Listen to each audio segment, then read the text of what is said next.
अध्याय 2 संविधान का निर्माण। संविधान सभा की मांग। भारत में संविधान सभा के गठन का विचार वर्ष 1934 में पहली बार एम.एन. रॉय ने रखा। रॉय भारत में वामपंथी आंदोलन के प्रखर नेता थे। 1935 में भारतीय राष्ट्रीय कांग्रेस ने पहली बार भारत के संविधान के निर्माण के लिए आधिकारिक रूप से संविधान सभा के गठन की मांग की। 1938 में भारतीय राष्ट्रीय कांग्रेस की ओर से पंडित जवाहरलाल नेहरू ने घोषणा की कि स्वतंत्र भारत के संविधान का निर्माण वयस्क मताधिकार के आधार पर चुनी गई संविधान सभा द्वारा किया जाएगा और इसमें कोई बाहरी हस्तक्षेप नहीं होगा। नेहरू की इस मांग को अंततः ब्रिटिश सरकार ने सैद्धांतिक रूप से स्वीकार कर लिया। इसे सन 1940 के अगस्त प्रस्ताव के नाम से जाना जाता है।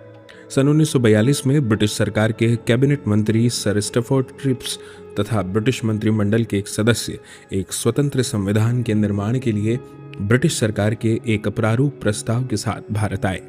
इस संविधान को द्वितीय विश्व युद्ध के बाद अपनाया जाना था। क्रिप्स प्रस्ताव को मुस्लिम लीग ने अस्वीकार कर दिया। मुस्लिम लीग की मांग थी कि भारत को 2 स्वायत्त हिस्सों में बांट दिया जाए, जिनकी अपनी अपनी संविधान सभाएं हों। अंततः ब्रिटिश सरकार द्वारा भारत में एक कैबिनेट मिशन को भेजा गया। इस मिशन ने 2 संविधान सभाओं की मांग को ठुकरा दिया, लेकिन उसने ऐसी संविधान सभा के निर्माण की योजना सामने रखी जिसने मुस्लिम लीग को काफी हद तक संतुष्ट कर दिया। संविधान सभा का गठन। कैबिनेट मिशन योजना द्वारा सुझाए गए प्रस्तावों के तहत नवंबर 1946 में संविधान सभा का गठन हुआ। योजना की विशेषताएं इस प्रकार थी। संविधान सभा की कुल सदस्य संख्या 389 होनी थी। इनमें से 296 सीटें ब्रिटिश भारत और 93 सीटें देसी रियासतों को आवंटित की जानी थी। ब्रिटिश भारत को आवंटित की गई 296 सीटों में 292 सदस्यों का चयन 11 गवर्नरों के प्रांतों और 4 का चयन मुख्य आयुक्तों के प्रांतों प्रत्येक में से एक से किया जाना था।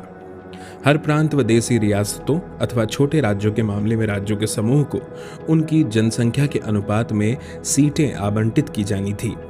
मोटे तौर पर कहा जाए तो प्रत्येक 10 लाख लोगों पर एक सीट आवंटित की जानी थी। प्रत्येक ब्रिटिश प्रांत को आवंटित की गई सीटों का निर्धारण 3 प्रमुख समुदायों के बीच उनकी जनसंख्या के अनुपात में किया जाना था। ये 3 समुदाय थे मुस्लिम, सिख व सामान्य। मुस्लिम और सिख को छोड़कर प्रत्येक समुदाय के प्रतिनिधियों का चुनाव प्रांतीय असेंबली में उस समुदाय के सदस्यों द्वारा किया जाना था और एकल संक्रमणीय मत के माध्यम से समानुपातिक प्रतिनिधित्व तरीके से मतदान किया जाना था। देसी रियासतों के प्रतिनिधियों का चयन रियासतों के प्रमुख द्वारा किया जाना था।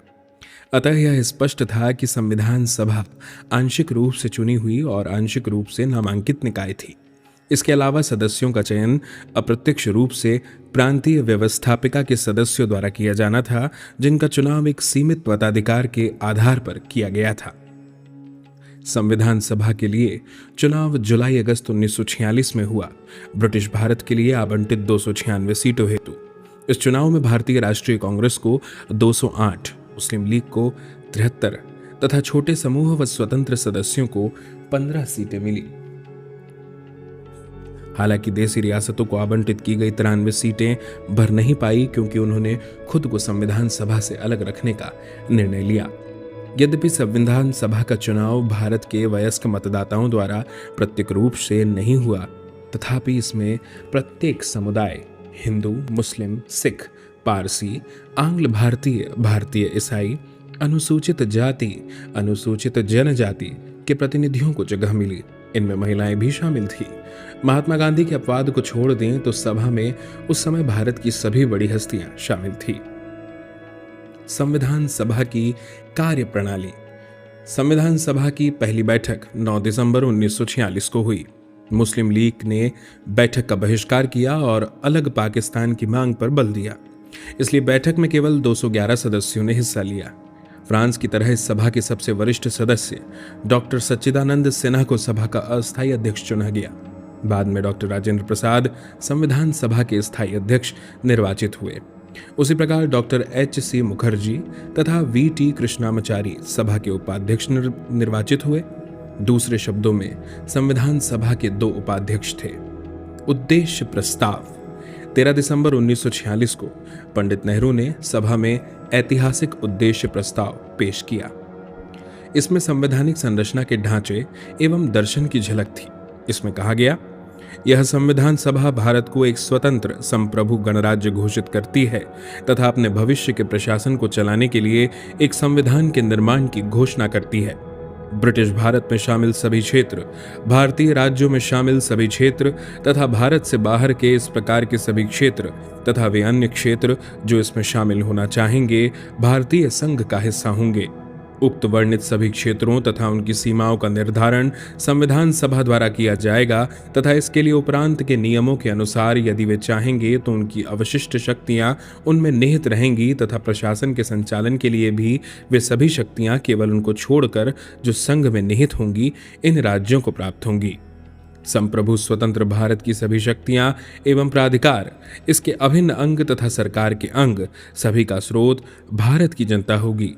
भारत के सभी लोगों के लिए न्याय, सामाजिक, आर्थिक एवं राजनीतिक स्वतंत्रता एवं सुरक्षा, अवसर की समता, विधि के समक्ष समता, विचार एवं अभिव्यक्ति, विश्वास, भ्रमण, संगठन बनाने आदि की स्वतंत्रता तथा लोक नैतिकता की स्थापना सुनिश्चित की जाएगी। अल्पसंख्यकों, पिछड़े वर्गों तथा जनजातीय क्षेत्रों के लोगों को पर्याप्त सुरक्षा प्रदान की जाएगी। संघ की एकता को अक्षुण्ण बनाए रखा जाएगा तथा इससे भू क्षेत्र, समुद्र एवं वायु क्षेत्र को सभ्य देश के न्याय एवं विधि के अनुरूप सुरक्षा प्रदान की जाएगी और इस प्राचीन भूमि को विश्व में उसका अधिकार एवं उचित स्थान दिलाया जाएगा तथा विश्व शांति एवं मानव कल्याण को बढ़ावा देने के निमित्त उसके योगदान को सुनिश्चित किया जाएगा। इस प्रस्ताव को 22 जनवरी 1947 को सर्वसम्मति से स्वीकार कर लिया गया। इसने संविधान के स्वरूप को काफी हद तक प्रभावित किया। इसके परिवर्तित रूप से संविधान की प्रस्तावना बनी। स्वतंत्रता अधिनियम द्वारा परिवर्तन। संविधान सभा से खुद को अलग रखने वाली देसी रियासतों के प्रतिनिधि धीरे धीरे इसमें शामिल होने लगे। 28 अप्रैल 1947 को 6 राज्यों के प्रतिनिधि सभा के सदस्य बन चुके थे। 3 जून 1947 को भारत के बंटवारे के लिए पेश की गई माउंटबेटन योजना को स्वीकार करने के बाद अन्य देशी रियासतों के ज्यादातर प्रतिनिधियों ने सभा में अपनी सीटें ग्रहण कर ली। भारतीय हिस्से की मुस्लिम लीग के सदस्य भी सभा में शामिल हो गए। भारतीय स्वतंत्रता अधिनियम 1947 ने सभा की स्थिति में निम्न 3 परिवर्तन किए। पहला, सभा को पूरी तरह संप्रभु निकाय बनाया गया जो स्वेच्छा से कोई भी संविधान बना सकती थी। इस अधिनियम ने सभा को ब्रिटिश संसद द्वारा भारत के संबंध में बनाए गए किसी भी कानून को समाप्त करने अथवा बदलने का अधिकार दे दिया। दूसरा, संविधान सभा एक विधायिका भी बन गई। दूसरे शब्दों में कहा जाए तो सभा को 2 अलग अलग काम सौंपे गए। इनमें से एक था स्वतंत्र भारत के लिए संविधान बनाना और दूसरा था देश के लिए आम कानून लागू करना। इन दोनों कार्यों को अलग अलग दिन करना था। इस प्रकार संविधान सभा स्वतंत्र भारत की पहली संसद बनी। जब भी सभा की बैठक संविधान सभा के रूप में होती, इसकी अध्यक्षता डॉक्टर राजेंद्र प्रसाद करते और जब बैठक बतौर विधायिका होती तब इसकी अध्यक्षता जीवी मावलंकर करते थे। संविधान सभा 26 नवंबर 1949 तक इन दोनों रूपों में कार्य करती रही। इस समय तक संविधान निर्माण का कार्य पूर्ण हो चुका था। तीसरा, मुस्लिम लीग के सदस्य जो पाकिस्तान में शामिल हो चुके क्षेत्रों से संबद्ध हैं, भारतीय संविधान सभा से अलग हो गए। इसकी वजह से सन 1946 में माउंटबेटन योजना के तहत तय की गई सदस्यों की कुल संख्या 389 सीटों की बजाय 299 तक आ गिरी। भारतीय प्रांतों, औपचारिक रूप से ब्रिटिश प्रांत, की संख्या 296 से 229 और देसी रियासतों की संख्या 93 से 70 कर दी गई। 31 दिसंबर 1947 को राज्यवार सदस्यता को तालिका संख्या 2.4 में प्रस्तुत किया गया है। अन्य कार्य। संविधान के निर्माण और आम कानूनों को लागू करने के अलावा संविधान सभा ने ये कार्य भी किए। इसमें मई 1949 में राष्ट्रमंडल में भारत की सदस्यता का सत्यापन किया। 22 जुलाई 1947 को राष्ट्रीय ध्वज को अपनाया। 24 जनवरी 1950 को राष्ट्रीय गान को अपनाया। 24 जनवरी 1950 को राष्ट्रीय गीत को अपनाया। 24 जनवरी 1950 को डॉक्टर राजेंद्र प्रसाद को भारत के पहले राष्ट्रपति के रूप में चुना। 2 साल 11 माह और 18 दिनों में संविधान सभा की कुल 11 बैठक हुई। संविधान निर्माताओं ने लगभग 60 देशों के संविधान का अवलोकन किया और इसके प्रारूप पर 114 दिनों तक विचार हुआ। संविधान के निर्माण पर कुल 64 लाख रुपए का खर्च आया। 24 जनवरी 1950 को संविधान सभा की अंतिम बैठक हुई। इसके बाद सभा ने 26 जनवरी 1950 से 1951-52 में हुए आम चुनाव के बाद बनने वाली नई संसद के निर्माण तक भारत की अंतरिम संसद के रूप में काम किया। संविधान सभा की समितियां। संविधान सभा ने संविधान के निर्माण से संबंधित विभिन्न कार्यों को करने के लिए कई समितियों का गठन किया। इनमें से 8 बड़ी समितियां थीं तथा अन्य छोटी। इन समितियों तथा इनके अध्यक्षों के नाम इस प्रकार हैं। बड़ी समितियां: संघ शक्ति समिति, अध्यक्ष हैं जवाहरलाल नेहरू। संघीय संविधान समिति, अध्यक्ष हैं जवाहरलाल नेहरू। प्रांतीय संविधान समिति, अध्यक्ष हैं सरदार पटेल। प्रारूप समिति, अध्यक्ष हैं डॉक्टर BR अम्बेडकर। मौलिक अधिकारों, अल्पसंख्यकों एवं जनजातियों तथा बहिष्कृत क्षेत्रों के लिए सलाहकार समिति, परामर्शदाता समिति, अध्यक्ष हैं सरदार पटेल। इस समिति के अंतर्गत निम्नलिखित 5 उपसमितियां भी थी। पहली, मौलिक अधिकार उपसमिति, अध्यक्ष JB कृपलानी। दूसरी, अल्पसंख्यक उपसमिति, अध्यक्ष HC मुखर्जी। तीसरी, उत्तर पूर्व सीमांत जनजातीय क्षेत्र असम को छोड़कर तथा आंशिक रूप से छोड़े गए क्षेत्र के लिए उपसमिति, अध्यक्ष गोपीनाथ बोरदोलोई। चौथी, छोड़े गए एवं आंशिक रूप से छोड़े गए क्षेत्रों असम में सिंचित क्षेत्रों के अलावा के लिए उपसमिति, अध्यक्ष AV ठक्कर। पांचवी, उत्तर पश्चिम फ्रंटियर जनजाति क्षेत्र उपसमिति। इसके अलावा प्रक्रिया नियम समिति, अध्यक्ष डॉक्टर राजेंद्र प्रसाद। राज्यों के लिए समिति, अध्यक्ष जवाहरलाल नेहरू।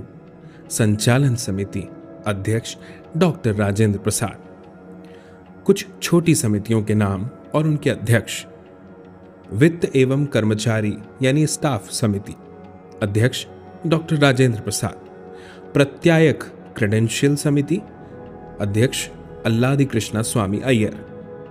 सदन समिति, अध्यक्ष B पट्टाभी सीतारमैया। कार्य संचालन समिति, अध्यक्ष डॉक्टर KM मुंशी। राष्ट्र ध्वज संबंधी तदर्थ समिति, अध्यक्ष डॉक्टर राजेंद्र प्रसाद। संविधान सभा के कार्यों के लिए समिति, अध्यक्ष GV मावलंकर। सर्वोच्च न्यायालय के लिए तदर्थ समिति, अध्यक्ष S वरदाचारी, जो कि सभा के सदस्य नहीं थे। मुख्य आयुक्तों के प्रांतों के लिए समिति, अध्यक्ष B पट्टाभी सीतारमैया। संघीय संविधान के वित्तीय प्रावधानों संबंधी समिति, नलिनी रंजन सरकार, जो कि सभा के सदस्य नहीं थे। भाषाई प्रांत आयोग, अध्यक्ष S केदार, जो कि सभा के सदस्य नहीं थे। प्रारूप संविधान की जांच के लिए विशेष समिति, अध्यक्ष जवाहरलाल नेहरू। प्रेस दीर्घा समिति, अध्यक्ष उषा नाथ सेन। नागरिकता पर तदर्थ समिति, अध्यक्ष S वरदाचारी, जो कि सभा के सदस्य नहीं थे। प्रारूप समिति, संविधान सभा की सभी समितियों में सबसे ज्यादा महत्वपूर्ण थी प्रारूप समिति। इसका गठन 29 अगस्त 1947 को हुआ था। यह वह समिति थी जिसे नए संविधान का प्रारूप तैयार करने की जिम्मेदारी सौंपी गई थी। इसमें 7 सदस्य थे, जिनके नाम इस प्रकार हैं: डॉक्टर BR अम्बेडकर, अध्यक्ष N Gopal Swami Ayyangar, Alladi Krishna Swami Ayyar, doctor KM Munshi, Syed Mohammad Saadulla, N Madhavrao. इन्होंने BL मिश्र की जगह ली, जिन्होंने स्वास्थ्य कारणों से त्यागपत्र दे दिया था। TT कृष्णामाचारी, इन्होंने सन 1948 में DP खेतान की मृत्यु के बाद उनकी जगह ली। विभिन्न समितियों के प्रस्तावों पर विचार करने के बाद प्रारूप समिति ने भारत के संविधान का पहला प्रारूप तैयार किया। इसे फरवरी 1948 में प्रकाशित किया गया। भारत के लोगों को इस प्रारूप पर चर्चा करने और संशोधनों का प्रस्ताव देने के लिए 8 माह का समय दिया गया। लोगों की शिकायतों, आलोचनाओं और सुझावों के परिप्रेक्ष्य में प्रारूप समिति ने दूसरा प्रारूप तैयार किया, जिसे अक्टूबर 1948 में प्रकाशित किया गया। प्रारूप समिति ने अपना प्रारूप तैयार करने में 6 माह से भी कम का समय लिया। इस दौरान उसकी कुल 141 बैठकें हुई। संविधान का प्रभाव में आना। Doctor B R. अम्बेडकर ने सभा में 4 नवंबर 1948 को संविधान का अंतिम प्रारूप पेश किया।